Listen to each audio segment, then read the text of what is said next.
D'accord. Quelle est pour vous l'image de la ville? L'image de la ville, je l'ai un peu dit. C'est une très bonne question. L'image de la ville, on pourrait dire qu'elle était industrielle. C'est pas une grande ville. Moi, je crois qu'aujourd'hui, cette ville, elle donne exactement l'exemple de ce qu'on peut faire en reconversion, en transition, en accélération. Ça fait longtemps qu'on travaille sur la biodiversité. Vous avez vu les étangs, au fond. Toute cette question-là, au niveau de la vallée du Tellier, c'est au cœur de notre projet avec un ABC de la biodiversité.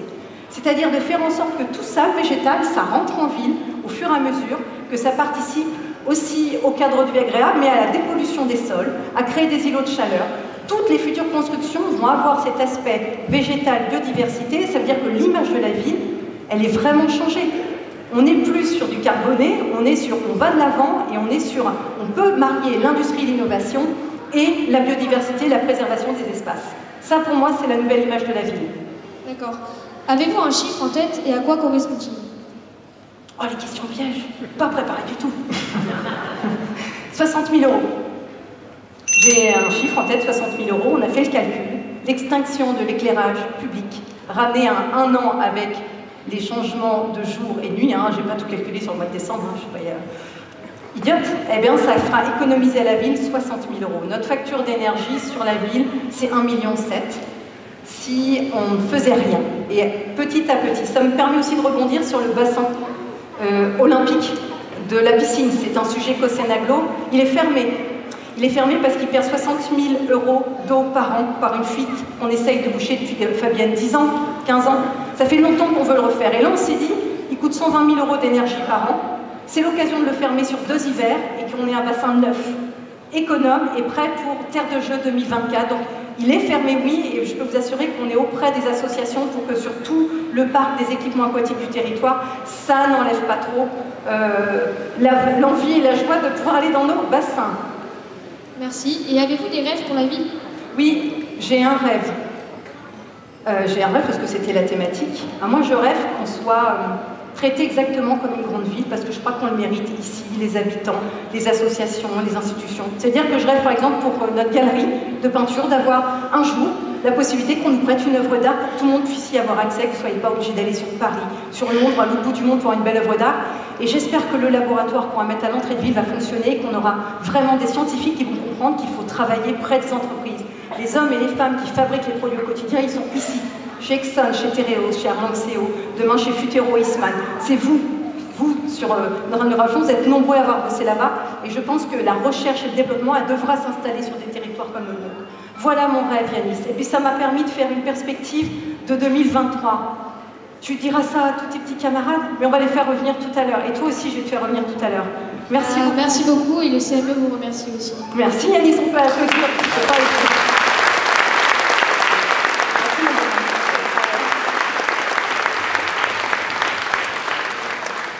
Vous allez voir, ils nous ont préparé des vœux tout à l'heure. Enfin, j'allonge la liste des trucs qu'il faut faire pour l'année prochaine.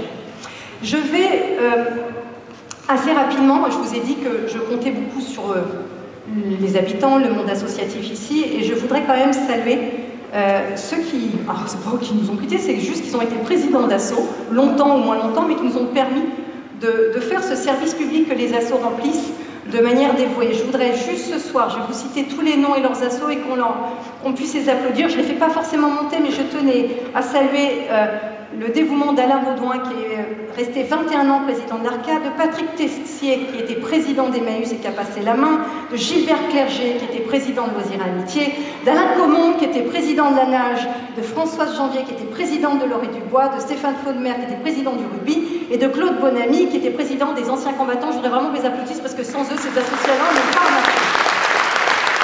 Et merci au nouveau président.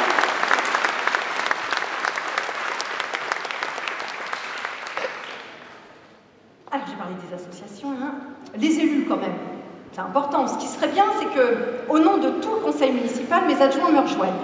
S'il vous plaît, venez me voir parce que je vais les faire causer. Cette année, c'est pas que moi. Ça va être rapide, vous inquiétez pas, on va bientôt boire un coup. Je me suis engagée à pas être trop longue, avec Océanaglo, j'ai réussi. Là, ça me paraît un peu plus difficile, mais je vais y arriver. Donc, vous avez mes adjoints qui sont là. Là, où vous voulez. Oh, il y a mes adjoints qui sont montés, mais j'aimerais bien faire monter quelqu'un d'autre aussi. Parce que là, vous avez des élus qui sont là depuis plus ou moins longtemps, mais j'en connais, je vais vous donner, j'ai joué à Julien Lepers. Je sais bien que c'est plus lui, question pour un champion. Mais si je vous dis adjointe depuis 1989, oh non, élue depuis 89 et adjointe depuis 95, si je vous dis qu'elle a créé la clause d'insertion, le contrat éducatif local, l'Arcade, la maison 3S, Solicène, territoire zéro chômeur longue durée, le clic-maillage, l'EHPAD, le centre, enfin elle n'a pas créé l'EHPAD, mais elle a participé à l'EHPAD, le centre social, la maison des compétences, et qu'elle est aujourd'hui présidente de la mission locale, je voudrais qu'on salue Marie pour ses 30 ans et qu'elle vienne nous rejoindre. Marie Boisson.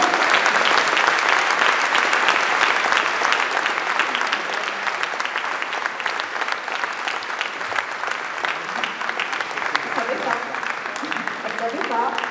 Le petit maire enfant ne savait pas non plus. Félicitations Marie pour tout ce que tu as fait pour nous et ce que tu fais encore.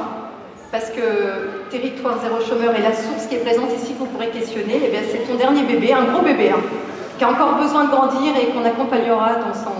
Alors je lui fais un bisou, hein, je vous ai refusé à pas mal de monde, mais Marie, je vous fais un bisou.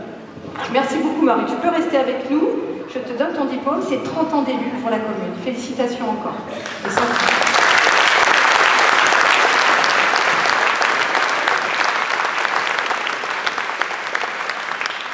Alors moi je vais me reposer maintenant.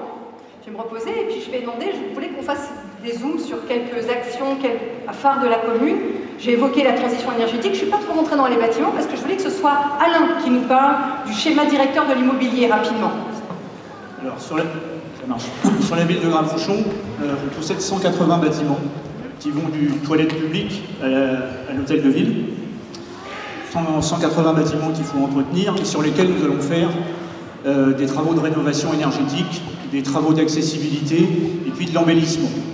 Et avant de faire tous ces travaux, il nous faut les connaître un petit peu mieux, ces bâtiments. Donc on a fait un paquet d'audits énergétiques sur les plus grands bâtiments comme cette salle-là, tous les plus de 1000 m². Et puis on va lancer en 2023 ce qu'on appelle un schéma directeur de l'immobilier qui va nous permettre d'affiner l'utilisation des bâtiments et puis également des apports d'informations en termes de travaux à faire. Donc tout ça, ça sera fait sur 2023, mais on n'a pas attendu d'être en 2023 pour faire des travaux, puisque vous l'avez vu dans le film, on a commencé ces travaux de rénovation énergétique avec la salle Terret, qui donc est un des bâtiments de plus de 1000 m², sur laquelle on a investi 1,7 million d'euros pour une économie estimée, espérée, à 40% de réduction d'énergie. Ces travaux sont des travaux assez classiques, des travaux de toiture, des travaux d'électricité, d'éclairage, d'isolation du bâtiment, de la ventilation aussi, qui aide beaucoup dans les économies d'énergie. Et donc tout ça nous permettra d'obtenir 40% d'économie sur ce bâtiment. Et puis en 2023, on ne va pas perdre de temps, on va lancer les études concernant l'hôtel de ville, on va lancer également des études concernant la maison de l'enfance, et puis les travaux de ces deux bâtiments-là auront lieu en 2024. Et quand ça sera fini, on va lancer la même chose pour la Madraille, et ainsi de suite, jusqu'à faire l'ensemble de nos bâtiments alors pas sur le mandat, parce que sur 180, ça fait beaucoup.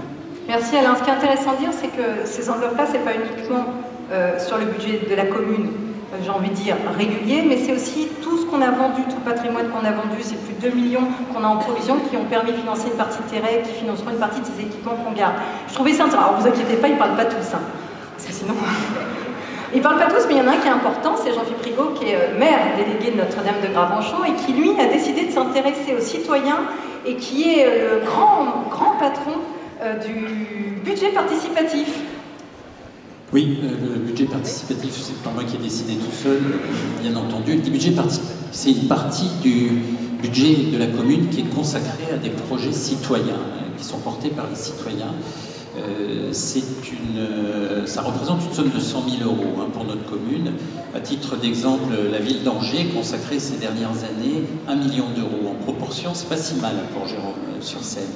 100 000 € qui sont consacrés à des projets proposés par les citoyens qui ont pour fil rouge de s'inscrire dans une politique, dans une logique de développement durable, de transition énergétique, de protection de l'environnement. Ce sont des projets portés par un citoyen. La seule condition pour concourir, c'est d'être résident de Port-Jérôme-sur-Seine. Et puis, ces projets sont sélectionnés par une équipe municipale, faite d'élus et de techniciens, afin de sélectionner les projets réalistes, bien entendu. Et puis ensuite, ce qui est très important, c'est qu'ils sont soumis au vote des citoyens. C'est donc vous qui allez sélectionner les projets qui ont été retenus pour la deuxième campagne. pu en parler l'année dernière avec ce fameux couple.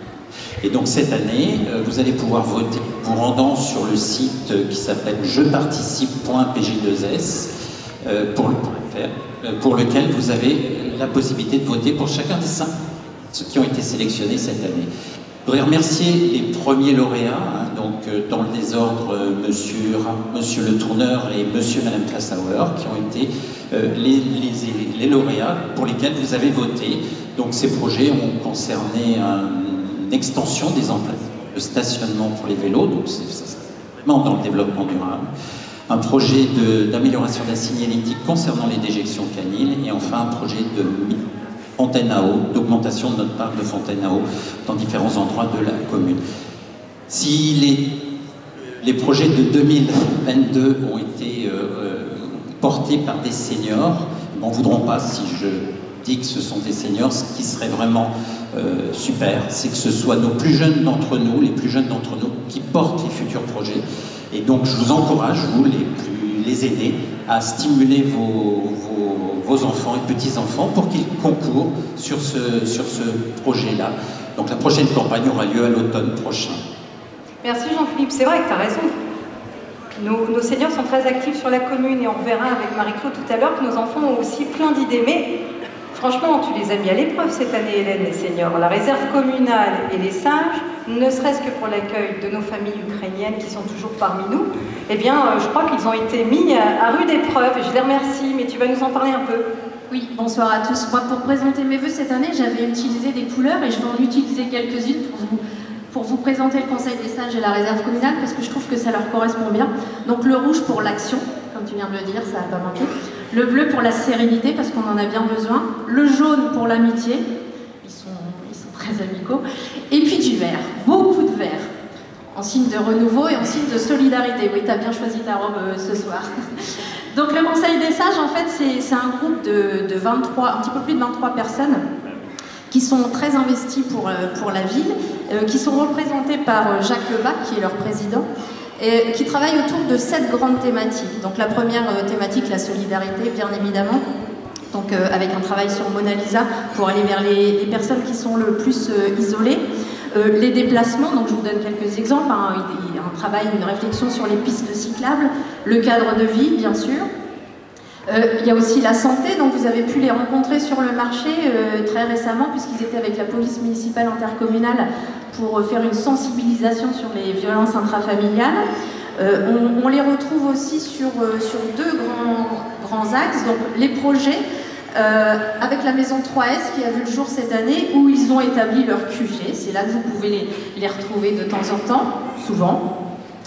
Et puis une autre thématique, le sport, puisque cette année, ils ont lancé la première édition de la marche du Port des Roses, qui a été une très belle réussite, puisqu'on était plus de 450 à participer. Donc je sais qu'ils sont ambitieux, je sais qu'ils sont audacieux, donc le challenge 2023, j'espère qu'ils me suivront, c'est de doubler la mise, donc on vous attend nombreux à la future marche des Roses en 2023. L'autre instance, c'est la réserve communale. Donc là aussi, ce sont des bénévoles qui se sont portés volontaires pour venir nous assister en cas d'incident majeur, donc sur la ville. Donc incident majeur, tout de suite, nous on pense plateforme, mais pas que, l'actualité nous le montre. Ça peut être reloger une population. Donc ils sont là pour soutenir, et là j'insiste bien, soutenir la population et pas pour secourir, parce que pour secourir on a des forces vives, on a le centre de secours et puis on a la Croix-Rouge. Donc je parlais un petit peu là des pompiers, mais je fais un bref parallèle parce que j'ai eu plusieurs réunions avec le SDIS. Il y a l'ambition de créer une réserve départementale, justement pour créer un réseau sur le territoire. Donc les réservistes de Gravenchon, s'ils le souhaitent, pourront adhérer à cette réserve départementale. Donc la réserve, vous allez me dire qu'est-ce qu'ils font, parce qu'on n'a pas subi, enfin si on a subi quand même quelque chose de très fort sur la ville, c'est l'accueil des Ukrainiens, et ça je vais en parler juste après, mais ils n'ont pas chômé depuis la création. Donc vous avez pu les rencontrer eux aussi sur le marché pour la distribution des plaquettes PPI, ou chez vous, parce qu'ils ont fait du porte-à-porte sur Notre-Dame de Gravenchon et sur les communes pour distribuer cette plaquette et sensibiliser aux gestes à tenir en cas d'incident sur la plateforme. Vous avez pu les rencontrer aussi pendant la semaine de la sécurité. Et puis, Ils sont régulièrement, donc, bien évidemment, ils ont participé à l'exercice grandeur nature du 1er juillet et ils sont régulièrement sur les exercices PPMS dans les écoles et sur les exercices inopinés et puis sur le montage des postes de commandement pour le déclenchement du plan communal de sauvegarde. Donc on s'organise. Et ils ont été d'une aide très appréciable lors de l'accueil des Ukrainiens. Depuis mars, vous savez qu'on accueille de nombreuses familles ukrainiennes, donc principalement des femmes et des enfants. Donc il a fallu les loger, donc nettoyer des logements, aménager des logements. Donc la réserve communale s'est mobilisée, de nombreux bénévoles, certains sont ici ce soir, et puis tout le réseau solidaire du territoire. Donc je pense à Solicène, je pense à Emmaüs, je pense au Resto du Cœur, à la Banque Alimentaire, au Secours catholique. Tout le monde s'est soudé pour venir en aide à ces familles. Donc si vous souhaitez intégrer l'une ou l'autre... Ouais, alors là, moi Hélène, je dirais que tu as dit que la tâche était tellement comme ça que je ne sais pas si tu vas motiver grand monde. Si, je salue la réserve là-bas. Je ne sais pas si elle a fait envie. Hein. Donc, on vous attend. Donc moi ce soir je suis très heureuse, vous êtes tous des hommes et des femmes de cœur qui, avec beaucoup d'empathie et de générosité, vous avez donné du temps. Donc je suis très heureuse de pouvoir vous mettre à l'honneur ce soir. Et puis je vous applaudis et je pense qu'on peut tous les applaudir.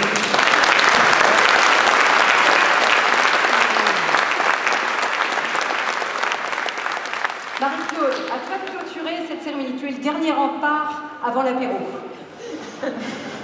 Ça, c'est pour vous donner très bon cœur. Bon, bonsoir à tous.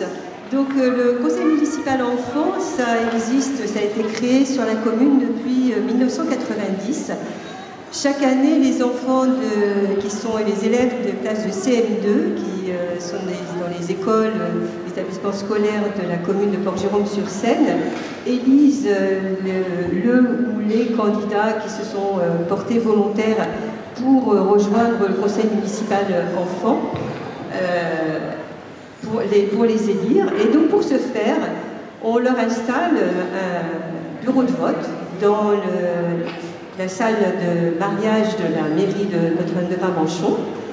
Ils élisent ainsi les enfants qu'ils souhaitent voir dans le conseil municipal.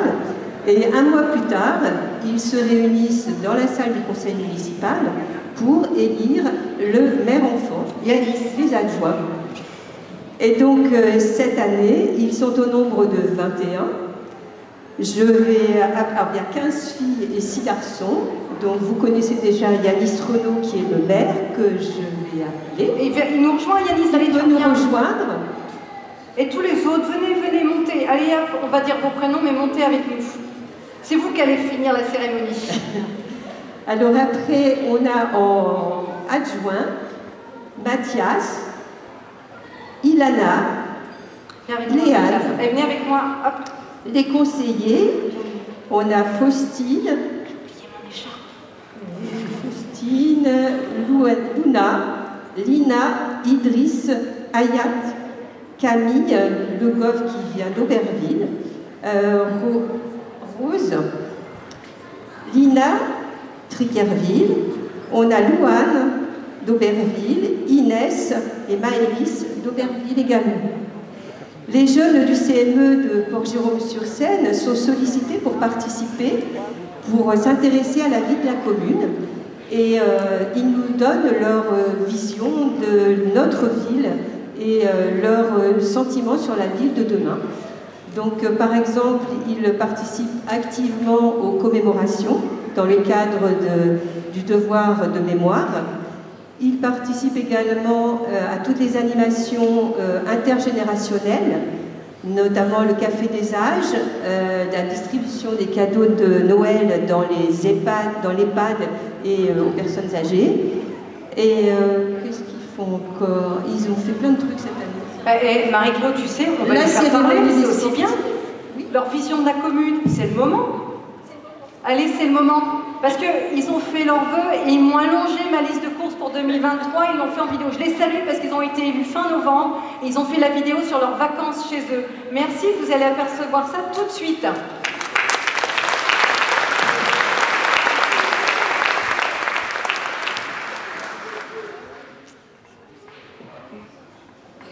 Pour moi, conseillère municipale enfant, la ville de demain, c'est une ville avec des lampadaires électroniques, détecteurs de mouvement afin de limiter limiter notre consommation d'énergie.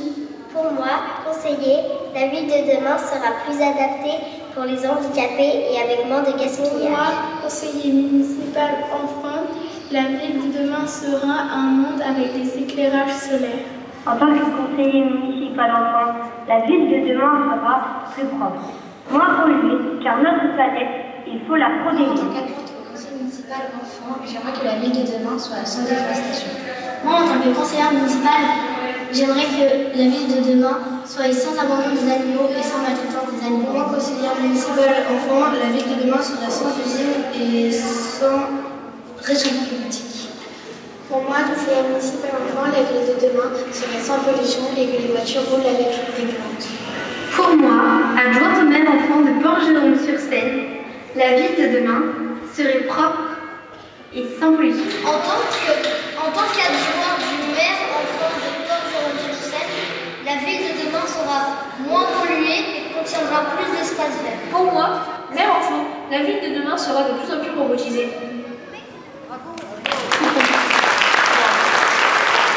Vous avez vu, hein? Ils nous ont donné une leçon. Moins de pollution, plus de respect de la nature. Je crois que c'est vraiment ça. Moins d'usines, je ne sais pas si je vais pouvoir faire. Par contre, je suis désolée. Moi aussi, j'ai un dernier vœu à faire. J'ai envie de dire une expression que j'aime pas trop. On l'entend souvent, je l'entends souvent. C'était mieux avant. Et là, je me dis, quand j'entends cette expression, moi, mon vœu pour l'année 2023 et plus tard, c'est qu'elle disparaisse, parce que je vois pas ce qui peut nous arriver de pire que ce qu'on vit en ce moment, pour que dans 10 ans, on puisse se dire « Merde, c'était mieux avant ». Je crois que ça n'existe pas, je crois qu'on a tous compris, je crois qu'il nous donne la voie, je crois que ce sera mieux demain, j'en suis certaine, et je vous souhaite avec l'ensemble des adjoints, des conseillers municipaux et des enfants, on va le dire ensemble, on va crier à 3 « Bonne année 2023 », d'accord? 1, 2, 3. Bonne année 2023!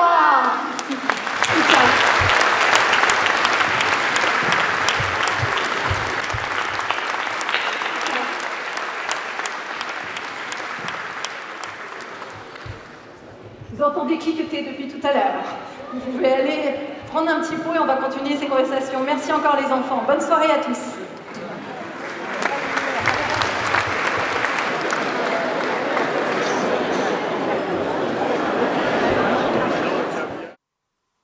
N'hésitez pas de mettre un pouce si vous aimez sur mes vidéos. Ça me fera plaisir. Allez, au revoir.